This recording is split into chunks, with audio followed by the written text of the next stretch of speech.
ذكر الله وجلت قلوبهم وإذا تليت عليهم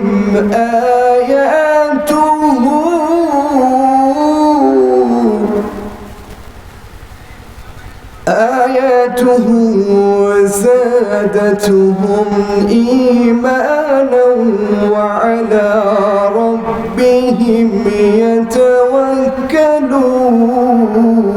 يتوكلون.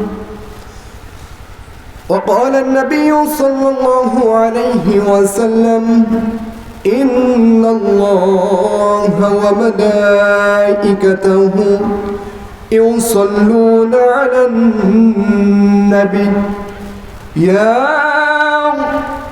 أيها الذين آمنوا صلوا عليه وسلموا تسليما.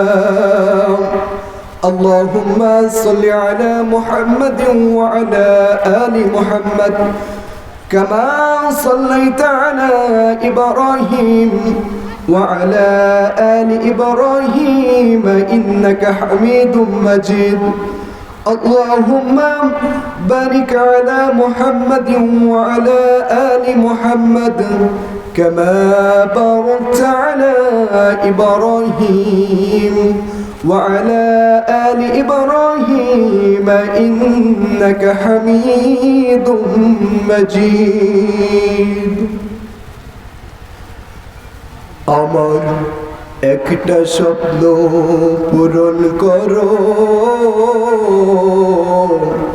ওগো দয়াময়, তোমার পথে চলতে গিয়ে মরণ যেন হয় আমার, তোমার কথা বলতে গিয়ে না পাই যেন ভয়। যেন বলেন আমিন। আলহামদুলিল্লাহ। আল্লাহ রাব্বুল আলামিনের শুকরিয়া আদায় করি, যে মহান আল্লাহ রাব্বুল আলামিন আমাদেরকে হাজার হাজার মানুষের মাঝ থেকে বাছাই করে, যেই মহান মালিক আজকে এমন একটি জান্নাতের বাগানে আমাদেরকে বসে কিছু কথা বলা এবং শোনা তৌফিক দান করলেন, সেই মহান আল্লাহ রাব্বুল আলামিনের দরবারে আমরা সকলে প্রাণ খুলে শুকরিয়া আদায় করি, পড়ি আলহামদুলিল্লাহ।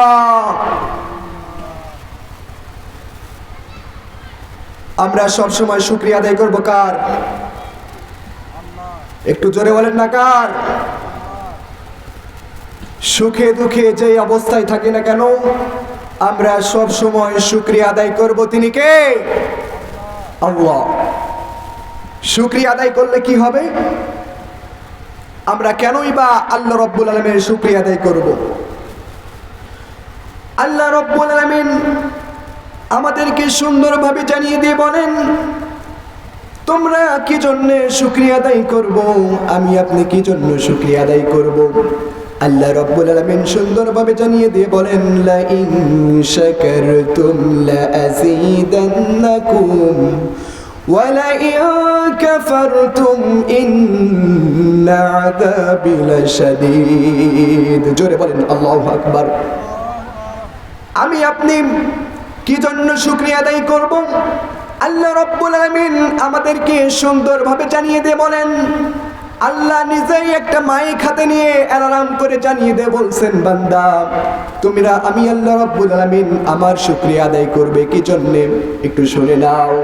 আমি আল্লাহ রাব্বুল আলামিন বলে দিলাম, দুনিয়াতে আমি আল্লাহ রাব্বুল আলামিন তোমাদেরকে যে সকল নিয়ামতগুলো দিয়েছি, এই নিয়ামতগুলোর তোমরা যদি শুকরিয়া আদায় করো, আমি আল্লাহ রাব্বুল আলামিন তোমাদের এই নিয়ামতগুলোকে আমি আল্লাহ রাব্বুল আলামিন আরো বৃদ্ধি করে দেব। জোরে বলেন সুবহানাল্লাহ। আমার আপনার নিয়ামতগুলোকে বৃদ্ধি করে দিবেন। আমি আপনি শুকরিয়া মানে কি মনে করি? আমি আপনি শুকরিয়া মানে মনে করি গলা পর্যন্ত খেয়ে বড় করে একটা ঢেকুস তুলে আলহামদুলিল্লাহ পড়ে আমরা শুকরিয়া আদায় করি। কথা বলেন ঠিক কিনা? আসলে ওইটা হচ্ছে একটা শুকরিয়া আদায়ের মাধ্যম। মুফাসসিরগণ শুকরিয়া আদায়ের জন্য তিনটা ব্যাখ্যা দিয়েছে। এক নম্বরে, আমি আপনি যেই নিয়ামত ভক্ষণ করব, এই নিয়ামত আমাকে আপনাকে মুখে স্বীকৃতি দেওয়া লাগবে, এটা আল্লাহর নিয়ামত। আমি আপনি যেই নিয়ামত খাবো, এই নিয়ামত খাবার পর আমাকে কৃতজ্ঞতা স্বীকার করতে হবে যে এটা নিয়ামত, আমি আল্লাহ আমাকে নিয়ামত দিয়েছে, এই নিয়ামত খেলাম, আমি আল্লাহ রব্বুল আলামিনের শুকরিয়া আদায় করলাম। আমাকে আপনাকে এইভাবে শুকরিয়া আদায় করা লাগবে। দুই নম্বরে মুফাসসিরগণ বলেন, দুই নম্বরে যখন আমি আপনি নিয়ামতের শুকরিয়া আদায় করব, নিয়ামতের শুকরিয়া আদায় পর আমার আপনার অন্তরের ভিতরে, আমার আপনার দিলের ভিতরে আনন্দ তো হওয়া লাগবে, আনন্দ পাওয়া লাগবে। মুমিন বান্দার বৈশিষ্ট্য হলো যেখানে যেই অবস্থায় থাকবে, তারা সুখে দুঃখে যে অবস্থায় থাকবে, তারা সব সময়ের জন্য আল্লাহ রাব্বুল আলামিনের শুকরিয়া আদায় করবে, দুঃখে শুকরিয়া আদায় করবে আল্লাহর, সুখে থাকলেও শুকরিয়া আদায় করবে আল্লাহর। এটা মুমিনের বৈশিষ্ট্য। আল্লাহ রাব্বুল আলামিন বলেন, যারা যেই মানুষগুলো পৃথিবীতে সুখে থাকতেও শুকরিয়া আদায় করবে আমি আল্লাহ রাব্বুল আলামিনের, এবং দুঃখে থাকলেও শুকরিয়া আদায় করবে আমি আল্লাহ রাব্বুল আলামিনের। এখন বলবেন, হুজুর সুখে থাকলে তো শুকরিয়া আদায় করতে পারি, কিন্তু দুঃখে থাকলে আমি আপনি কিভাবে শুকরিয়া আদায় করব?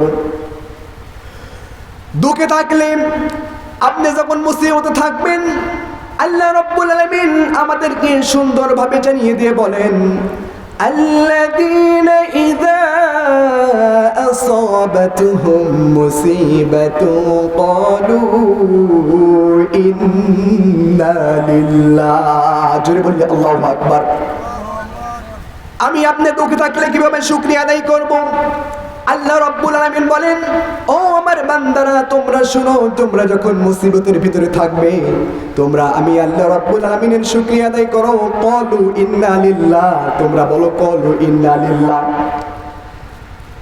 বিপদ যিনি দিয়েছেন তিনি বিপদ কাটিয়ে দিবেন। এই জন্য মুমিনের বৈশিষ্ট্য হলো, মুমিনরা হলো সব সময়ের জন্য শুকরিয়া আদায় করবে। আমি আপনি যখন যে অবস্থায় থাকি না কেন, আমাকে আপনাকে সব সময়ের জন্য একমাত্র আল্লাহ রাব্বুল আলামিনের শুকরিয়া আদায় করতে হবে। সম্মানিত ভাইরা, সব সময়ের জন্য আমাদেরকে আল্লাহর শুকরিয়া আদায় করতে হবে। সম্মানিত ভাইরা আমার,